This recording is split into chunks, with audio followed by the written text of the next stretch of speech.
as we're approaching February, I thought I would do some heart motifs for Valentine's Day.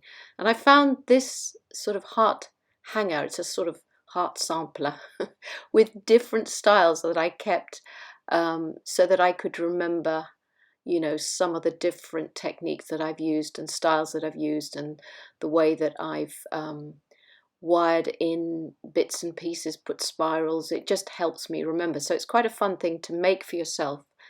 Just lots of different heart shapes. Put them together, hang them in your workshop or in a bedroom or something. And it's always there to give you inspiration to create designs for either for the wall, for cards. You can put them onto cards, or obviously jewellery. So I'm just going to be showing you the styles, and that's all. So I'm using aluminium. It's actually just a soft aluminium wire so that I can make them quickly, but I often would use silver plated. So for the first heart I'm going to do, this is the one I probably make the most. I cut a length, find the center, place my round nose pliers at the center of the length, and then cross the wires over, and that creates a loop. And then I'm going to make the shoulders of the heart by wrapping it around either a pencil. I've got my ring stick here, but you can use a pencil, anything you want. It depends on the size and the scale of the piece that you're making. And then bring the two wires down and so that they cross over again, and you just make it as long as you want. Now I'm just going to cut off one of the ends, make a little hook so that it will be secured at the point that I want it. Squidge that around it so that it's nice and secure, and then I'm left with an extra stem. So the extra stem, I can either make a link, a sort of a final link, or and I can suspend something from that, or I can make a spiral. So here I'm just going to make a spiral. So just take the very end and squeeze that round like a head pin, and then spiral the rest of the wire around itself until it comes to the point of the heart, and there you go. So you would then hammer that, but not the crossed over area, because that would weaken it. So here's one with a link, so you can see you can make exactly the same thing with a link or with a spiral at the end. So that's very nice, scaled up or scaled down, and you can also put beads onto that. Another version here I'm going to show you. So cut another length of wire, depending on the scale. Again, you cut the length that you need, squeeze the wire, the middle together, and for the end of any of these hearts, you can see that I bring them quite close together and then open them up, and that creates that sort of pointy end rather than a rounded end. So you know, you first squeeze it quite tight and then you open it up, and then you want to create that nice V shape for the heart. So straighten those wires out on each side, just run your fingers through them, and then you go to each end and you curl, you make a circle with your round nose pliers curling inwards towards each other.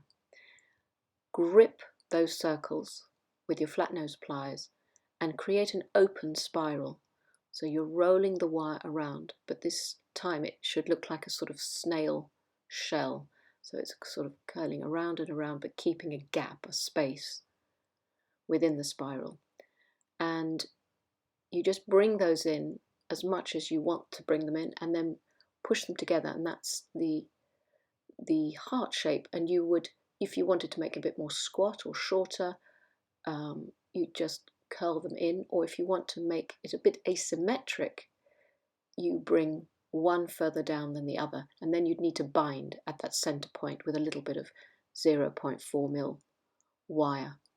So there's one that is symmetrical, and there's another that is asymmetrical with using the same technique.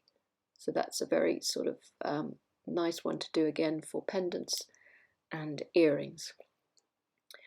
For another version, cut your length again. This time I'm folding the wire in two, but I'm not doing it, I'm making sure that one end is a bit longer than the other, because this is going to be a bit asymmetric as well. So again, get the point and open up the V shape. So that's the base of the heart. So you'll have one wire longer than the other, and then create the open spiral again. So you're making a circle, you're bringing that, I mean, you can do a tight spiral, it just looks a little bit more decorative with this swirly open spiral. So bring that, sort of curl that down to the height of your piece, and then make the other side of the heart by using a mandrel, any circular mandrel. And then you'll take the end of the straight piece, and you just leave enough to secure it to the side of the little spiral. So I'm making a hook, and I just push the end of that spiral, side of the spiral there, and then I'm just going to flatten it and secure it and squish it down. And that is a sort of asymmetric style with a spiral on one side, and you could always bead that open side. So it's just another style for you to be inspired or play with. And obviously I would hammer that normally, and there's a hammered one to show you. So that's really a sort of quite a decorative one, and here comes another. Now I'm on a roll. So again, find the center, put the two ends together and squish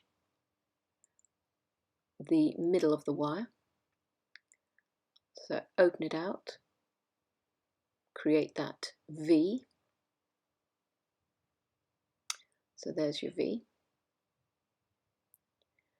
And now I'm going to make the two sides using a mandrel, a circular mandrel. You can use anything. So I've got my ring stick here, and wrap the two ends around the mandrel at the same time. And obviously that's dependent on the height and scale that you're making, and then pull them apart, and then bring those ends so that they cross over to the opposite side of the frame, and you've got this sort of middle cross.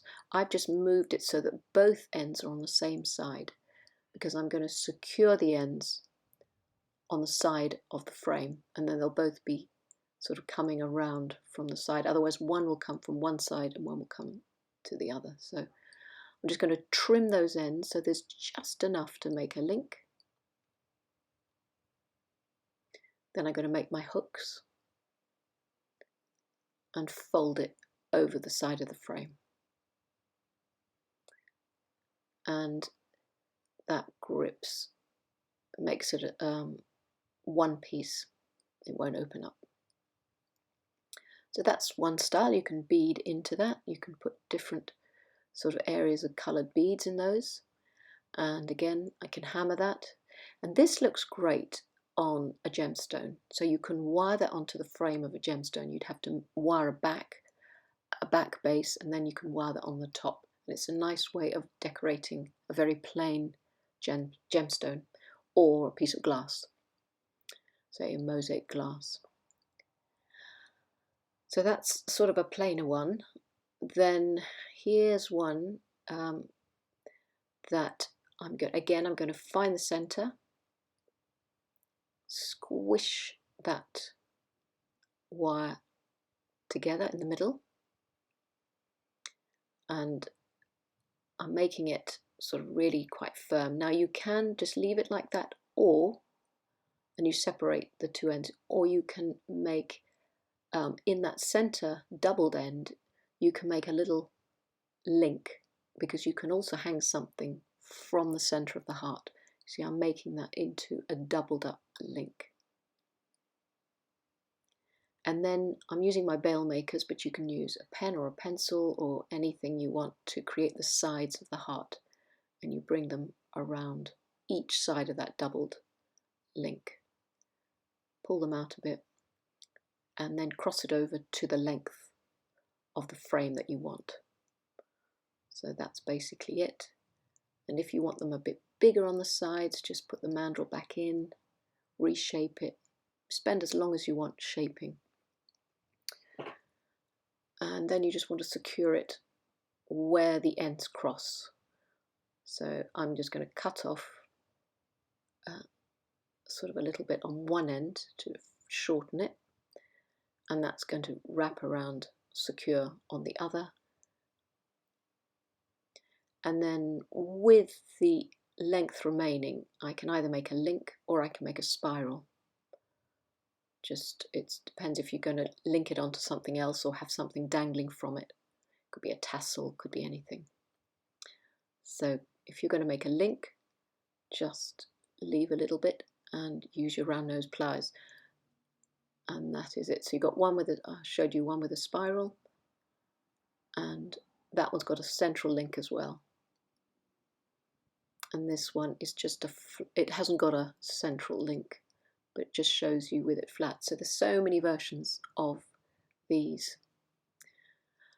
Trying to think. The last one I can do is this big swirly spiral one. So again, I'm doubling up the wire, but I've got a lot more wire this time. So I'm doubling up the wire and I'm just squishing it together for a longer length. So keep those wires parallel, and now you're going to make a spiral out of those doubled wires. So hold it, create the spiral with a double wire, and then we'll make the heart shape. So you're going to spiral all that wire together until it's the sort of size that you want, and then separate the ends.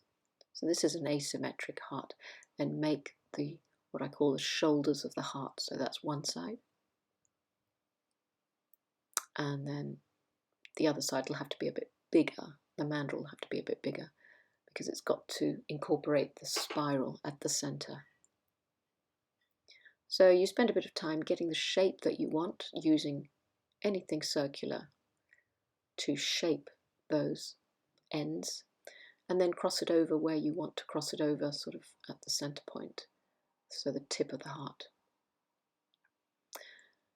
All of my books have heart motifs in them. I've made so many different styles over the years. So these are just a sort of a taster of the basic outlines and shapes. But I hope they sort of give you some inspiration to make one, say, to put on a Valentine card, or to make some earrings for yourself. And you can use any wire, really any wire. Obviously, very, very fine wire will be sort of could fall apart. So I use 0.8 mainly, but you can use thicker wires for your home decor. So there you go, that's the spiral heart, and you can make a link at the end, or you can make a spiral at the end. So many different styles and patterns that I think that's probably enough to carry on with. So I hope that's given you lots of inspiration for your own projects. And to hang any of these hearts, you can hang them off the sides. But for the more symmetrical styles, you might want to have them hanging, symmetrically. So I'll just show you very quickly how you could make a hanger to hang these hearts. So a length of wire, find the center, cross the wire over, get that central loop, and then create circles on each side. I'm going to use my bail makers just to make the circles a bit bigger. Circle on one side, circle on the other. And that's quite big, so if it's too big, it's not a problem. You just spiral them in towards that central loop, and that makes them more decorative, and it's actually stronger. And you make them so that they can be the same width as the top of the heart. And then you just make some jump rings, and those will link into the top to hang the two things together. So just made a coil, make the jump rings, and all you have to do now is link them in the top of the hanger onto one side of your heart frame, and then use the other jump ring to do the same on the other side. And then the top of the hanger can just have another jump ring for a chain, for a cord, for a ribbon, whatever you want to, however you want to hang it, you can just hang it from that top link. So I hope that helps. I hope you're inspired and ready to make your own pieces. I have one more I thought I'd throw in. This is your freebie. This is sort of going off-piste. This is really just, you know, freestyling it. So do exactly what I was doing before, which is, you know, I just want to show you that you don't have to keep to any sort of technique. I just want you to feel inspired just to play. So I'm making a spiral with one of the wires, and as I make that open spiral, I'll bring it in and close it up, make it nice and big and very swirly and decorative. And then the other side, I will round into the other side of the heart, and that then can be fed through the spiral on the opposite side. It does want to distort at this point, so you just got to do it slowly. Just feed it in. Just be sensitive to the shaping, but you can manipulate it with your fingers if you do it slowly. And then just freestyle. So you can just curl it around. I mean, wire wants to curl and go into circles. So just bring it around and around however much you've got left, and then connect it to the edge of the frame wherever it lands. So that's a very sort of freestyle design, and then just put it on your block. Use your nylon hammer and just flatten it down. And that's something very original and one-off, and it's sort of fun. So just experiment, have fun with these designs. I hope you've enjoyed them, and sending you much love with all my hearts. Bye for now.